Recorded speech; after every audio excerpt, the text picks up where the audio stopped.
সুপ্রিয় সুধী মণ্ডলী, আসসালামু আলাইকুম। আপনাদের সকলের উপর শান্তি বর্ষিত হোক। আমরা আজকে রিভিউ করতে যাচ্ছি Samsung Galaxy tab A9 plus. জি, Samsung Galaxy tab A9 plus.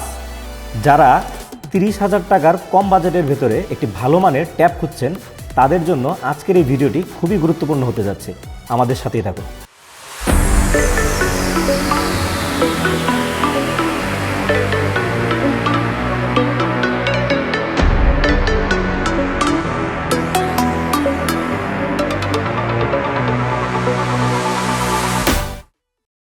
এখন আমরা ঝটপট আনবক্সিং করব, কারণ আমাদের এই বক্সটি সম্পূর্ণ সিলড প্যাক। আপনারা দেখতে পাচ্ছেন এই সিল প্যাকটি খুলে প্রথমে আমরা দেখব এর ভেতরে কি কি রয়েছে।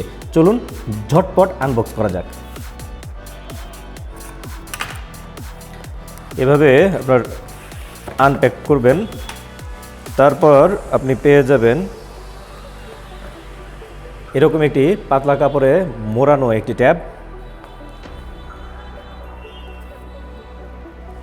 এই হচ্ছে ট্যাব।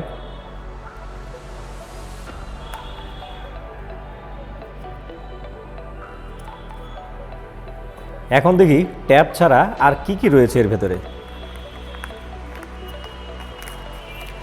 এখানে রয়েছে একটি charging cable C to C টাইপের, এতে কোনো চার্জার অ্যাভেলেবল না। একটি ইউজার গাইড, একটি সিম ইজেক্টর পিন, এছাড়া এর থেকে আর বেশি কিছু আশা করবেন না। এখন আসি এর বডি বিল্ডে। বডিটা কিন্তু প্লাস্টিকের তৈরি এবং পুরোটা ফ্রেম প্লাস্টিকের। একটা সাইডে রয়েছে ভলিউমের আপ অ্যান্ড ডাউন বাটন এবং তার উপরে রয়েছে পাওয়ার বাটন, এবং এই সাইডে রয়েছে একটি সিম ট্রে, যেই সিম ট্রেতে আপনি সিমও রাখতে পারবেন এবং একটি মেমোরি কার্ডও ইনস্টল করতে পারবেন।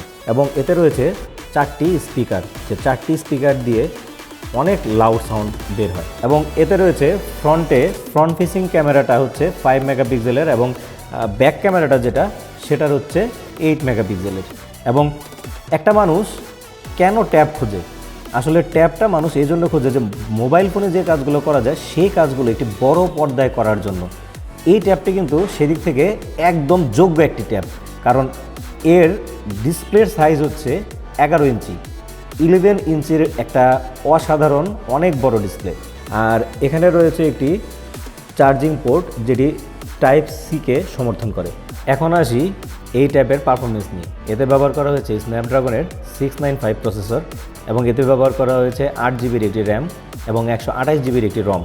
আপনি কিন্তু এর মেমোরিকে এক্সটেন্ডেড করতে পারবেন যে কোনো একটি মেমোরি কার্ড ইনস্টল করে। এতে মেমোরি কার্ড ইনস্টল করার জন্য জায়গা দেওয়া রয়েছে এবং আপনি নিজের ইচ্ছামতো 1 টেরাবাইট পর্যন্ত এই মেমোরিকে এক্সটেন্ড করতে পারবেন, যেটা আসলেই এই ট্যাবের জন্য একটি অত্যন্ত ভালো দিক।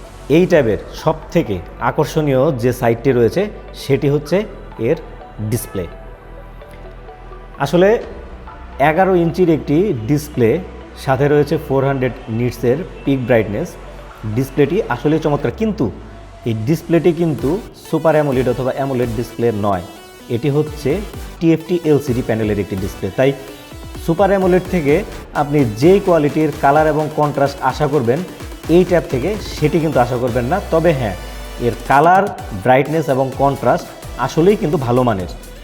এখন আসি এর পিক ব্রাইটনেস নিয়ে। পিক ব্রাইটনেস যদি 400 নিটস হয়, আপনি ঘরের ভেতরে যে আলো থাকে তাতে আপনি ভালোভাবে ব্যবহার করতে পারবেন। তবে অতিরিক্ত সূর্যের আলোতে গেলে কিন্তু এর পারফরমেন্স তেমন ভালো পাবেন না। এবং এর রেজুলেশন হচ্ছে 1920x1200। আমরা এটিকে ভালোভাবে ব্যবহার করে দেখেছি যে এর যে রেজুলেশন সেটি কিন্তু আপনি মোটামুটি মানের গেমিং এবং দৈনন্দিন জীবনে যে আপনি মিডিয়া ব্যবহার করবেন, যেমন ইউটিউব থেকে শুরু করে অন্যান্য ভিডিও দেখা, সেগুলো কিন্তু খুব ভালোভাবে করতে পারবেন। এখন আসি এই ট্যাবের ক্যামেরা নিয়ে। আসলে ট্যাবগুলোতে কিন্তু কখনোই খুব ভালো মানের ক্যামেরা ইনস্টল করা থাকে না। এটাতেও ঠিক তেমনই। এটার ফ্রন্ট ক্যামেরাটা রয়েছে এখানে ঠিক মিডিলে, এটা হচ্ছে 5 মেগাপিক্সেলের এবং ব্যাক ক্যামেরাটা রয়েছে এখানে, এটা হচ্ছে 8 মেগাপিক্সেলের। এবং এই ফ্রন্ট ক্যামেরা দিয়ে আপনি কিন্তু এটাকে ভিডিও কলিং অথবা ওয়েবক্যাম হিসেবে ব্যবহার করতে পারবেন। এর বেশি কিছু এর থেকে আশা করা যাবে না। এখন আসি এর ব্যাটারি ব্যাকআপে। এতে রয়েছে 7040 মিলি অ্যাম্পিয়ারের একটি বেশ বড় ব্যাটারি। তবে হ্যাঁ, এর ডিসপ্লেও যেহেতু বড়, এই 7040 মিলি অ্যাম্পিয়ারের ব্যাটারি যে আপনার অনেক বেশি সাপোর্ট দেবে সেটা আপনি আশা করবেন না। আপনি যদি এটি গেমিংয়ের জন্য ব্যবহার করেন তাহলে আপনি সর্বোচ্চ 5 থেকে 6 ঘন্টা ব্যাকআপ পেতে পারেন, এবং আপনি যদি নর্মাল ইউজ করেন যেমন ফেসবুক ব্রাউজিং অথবা আপনি ইউটিউব যদি চালান, আপনি 8 থেকে 10 ঘন্টা পর্যন্ত ব্যাকআপ পেতে পারেন। তবে হ্যাঁ, আপনি যদি স্ট্যান্ড বাই এটাকে রেখে দেন ইউজ না করে, তাহলে কিন্তু এটা 2 থেকে 3 দিন আপনাকে ব্যাকআপ দিতে পারে। এখন আসি এর চার্জিং ইস্যুতে। এটা কিন্তু চার্জ হতে অনেক সময় নেয়, কারণ এর ব্যাটারি হচ্ছে অনেক বড় এবং চার্জ হতে সময় বেশি নেওয়ার অন্যতম কারণ হচ্ছে এটা 15 ওয়াট চার্জিং সিস্টেম সাপোর্টেড।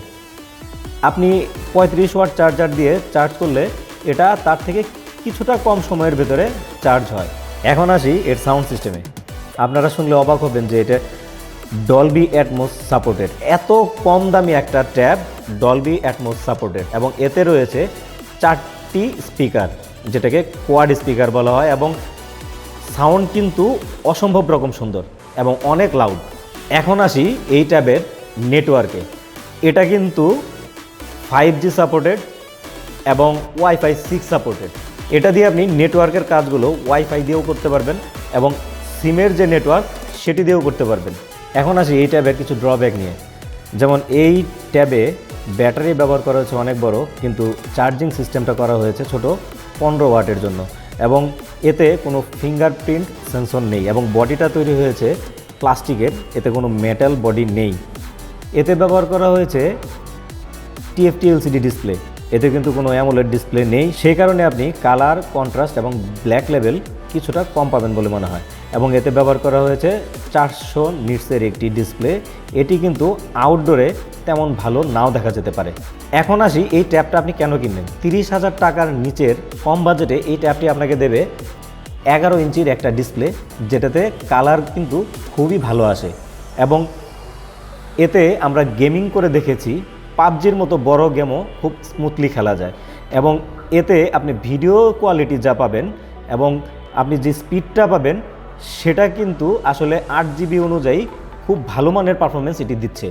এবং এতে রয়েছে 128 জিবির একটি স্টোরেজ, যেটা বিল্ট ইন, এবং সাথে আপনি চাইলে 1 টেরাবাইট পর্যন্ত একে আপগ্রেড করতে পারবেন। এখন আসি কনক্লুশনে।